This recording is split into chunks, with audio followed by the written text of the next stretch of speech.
gente entra agora nas fragilidades. Aqui é um pouco mais um ponto de atenção.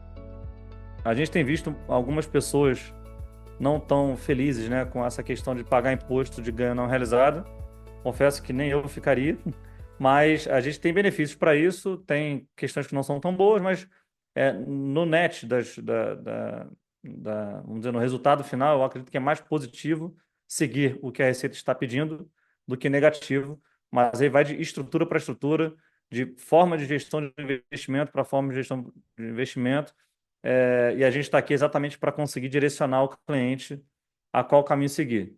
Importante, a marcação a custo ou ao valor justo, né, naquelas quatro modalidades que a gente comentou, é uma definição da empresa. O contador não é o responsável por fazer essa marcação. O cliente ele demanda de nós que a gente faça esse tipo de marcação, que a gente sugira algo. A gente pode conversar, analisar, etc., mas não somos nós, contadores, que temos o ofício de decidir pelo cliente. Quem decide, isso está no CPC, quem decide é a administração da entidade. A administração da entidade vai dizer, olha, qual é a marcação do ativo A, qual é a marcação do ativo B, e você tem que ter fundamentos para esse tipo de marcação. E aqui a gente traz as fragilidades, tá? Então, a gente, pelas questões de marcação, a gente divide aqui em dois grupos, tá? Valor justo por outros resultados abrangentes ou a custo, eles têm uma ótica muito parecida de postergação de imposto. A gente vai trazer um pouco mais de detalhe aqui. Então, por isso a gente unificou todas elas. Contra, vamos botar um contra o outro, né? São os três contra valor justo por meio do resultado. No valor justo por meio do resultado, qual que é a gente traz como fragilidade no meio, né, do painel de fragilidades, mas na verdade é mais uma conduta, né? No valor justo por meio do resultado, a gente tem tributação de ganho não realizado, como eu havia comentado. Em contrapartida, você tem a tributação de um lucro, que pode ser realizado no futuro, tá? Mas o não realizado já é tributado, e este lucro é tributado uma única vez. Então a gente está observando aí uma alta do dólar, se colocar num horizonte aí de 2 anos, muito grande. Nessas últimas semanas a gente teve ali uma queda. Não torço para que isso suba muito, mas a tendência, olhando para o passado, é que o dólar se valorize frente ao real.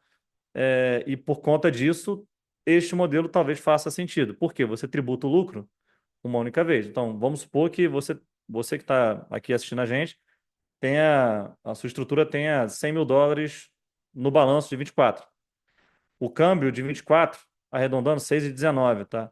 Então você teve lá R$ 619.000 de ganho. Paga esse 15% em cima daquilo, você tem R$ 619.000, que são US$ 100.000, para distribuir. Se quando você distribuir os US$ 100.000, o câmbio tiver R$ 8, você vai receber, de fato, R$ 800.000.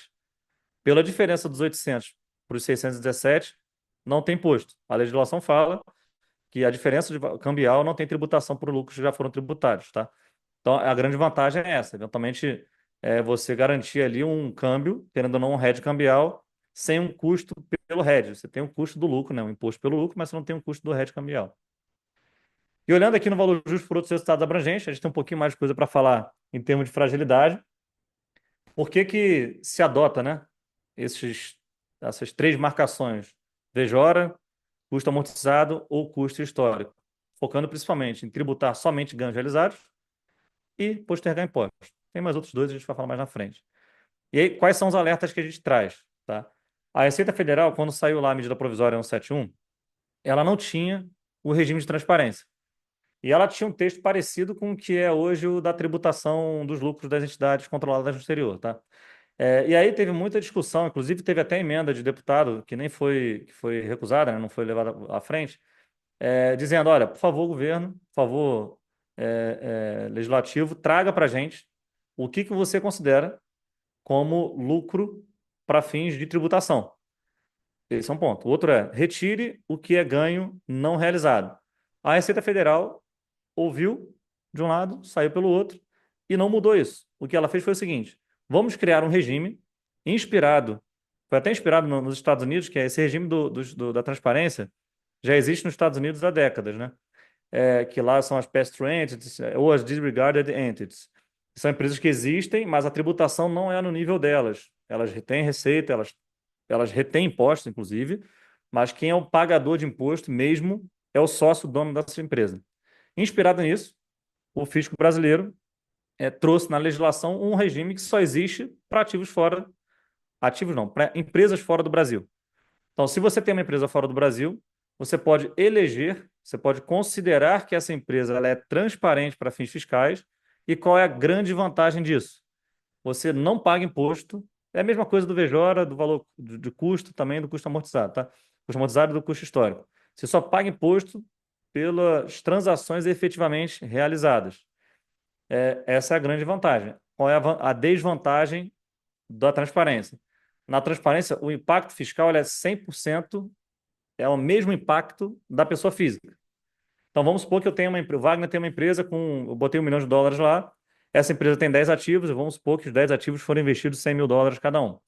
No meu imposto de renda até o ano de 2023, até o ano de 22, na verdade, eu declarava, porque essa eleição, para quem tinha estrutura já em 23, já tinha que ter sido feita no ano passado, tá? Então, vamos supor que eu já tinha a estrutura lá em 2022, coloquei US$ 1 milhão. Na declaração de 22, eu coloquei somente US$ 1 milhão, uma linha da ficha de bens e direitos, investimento na offshore, Fortex, LTD, US$ 1 milhão ao câmbio de 4. Então, tenho R$ 4 milhões investidos lá. Eu declarava as cotas. No ano passado, 24, que declarou a base 23, a gente precisou falar, olha, esta empresa aqui, ela vai seguir o regime tradicional ou o regime transparente. Qual era o impacto do regime transparente? Você, ao invés de declarar uma linha, você declara 11 linhas. Uma linha da offshore zerando o saldo e da outras 10 abrindo qual é a carteira no dia 31/12 de 23, especificamente. Então, na transparência, se tiver 100 ativos, são 100 linhas da declaração. No regime normal, é uma linha só, na verdade são duas, né? Uma linha de cotas e uma outra linha de crédito de dividendos a receber. A gente vai ter uma mudança na declaração de imposto de renda desse ano, que a gente vai precisar declarar os lucros de entidades controladas de empresas internacionais, vai ter que declarar o lucro nessa ficha nova. Ninguém sabe, tá? Quem diz que sabe é porque tem uma informação privilegiada. E, por favor, me passe, porque também estou curioso. Então, assim, vai ter uma ficha nova e a gente vai precisar declarar duas linhas, uma de cotas e uma de lucro. Qual é a vantagem de ir pelo caminho da transparência? Ter um impacto fiscal similar ao do VJORA ou do investimento a custo. Impacto fiscal no sentido de fato gerador, porque o impacto fiscal na transparência considera a variação cambial, tá? Um outro alerta quando a gente adota o VJORA ou o investimento, a marcação, né, VJORA, ou a marcação a custo, a gente não está registrando na contabilidade os ganhos não realizados como efetivamente realizados nos anos que foram apurados, né? Então, no exemplo que eu comentei, de 100 que virou 150. Esse 50, no VJORA e no custo, no VJORA fica guardado numa conta contábil, no custo não aparece. Só aparece quando é realizado, tá?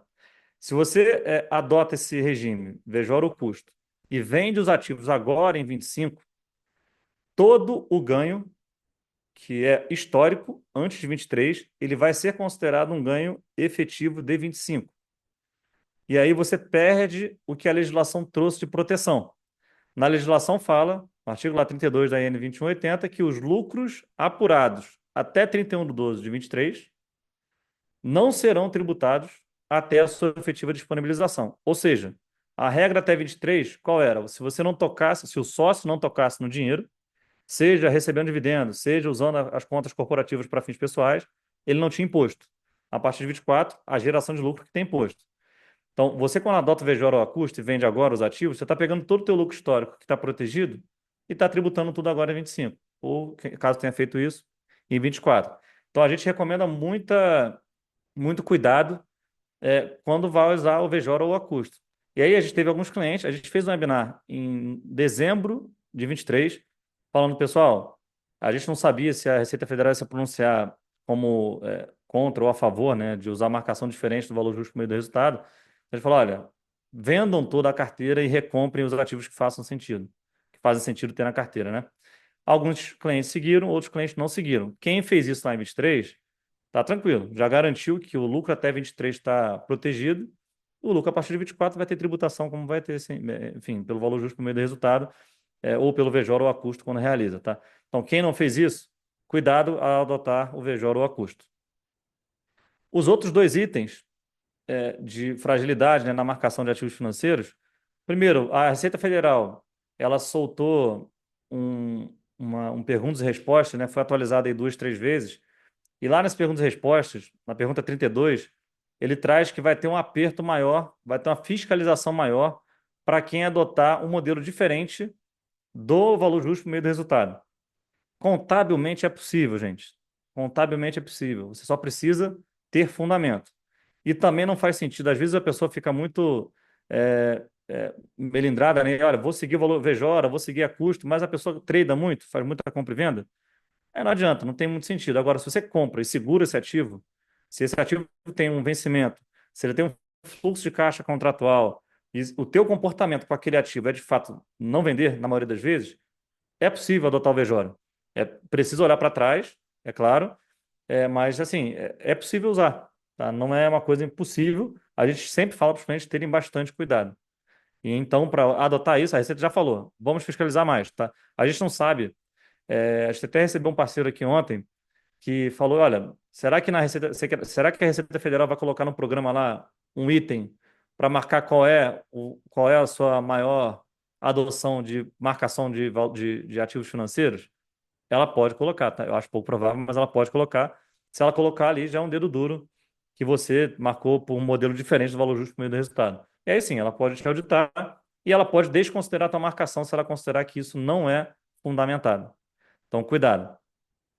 E por último, estamos falando muito aqui das fragilidades, né? Vamos passar para os outros temas.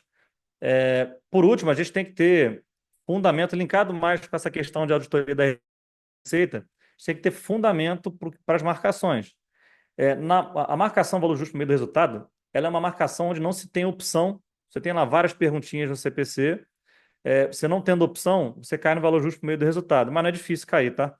Você tem várias possibilidades de cair no valor justo por meio do resultado. Inclusive, é mais fácil cair no valor justo por meio do resultado do que custo amortizado ou valor justo por outros resultados abrangentes, ou custo histórico, tá? Então, a gente tem que olhar bastante o modelo de negócio da entidade, tanto da empresa como a gestão dos ativos financeiros, como ela pretende que seja a manutenção daqueles ativos, tá? Então, por exemplo, vamos supor que você compre um título público por meio da sua estrutura internacional e diga, olha, esse título aqui de fato eu vou segurar até o vencimento. Legal, então o seu modelo é segurar até o vencimento. Você vai registrar o fluxo de caixa contratual, vai registrar a variação ou não. E aí sim você faz a opção por ativo, e aí quando tem a opção por ativo, você deveria ter uma nota explicativa demonstrando qual é a marcação por cada um dos ativos. Característica do ativo também tem grande influência. Não é tão comum que as ações, por exemplo, sejam marcadas por modelo diferente do valor justo por meio do resultado. Não é comum, mas não é impossível, tá? E como eu falei, já antecipei, né, o histórico da gestão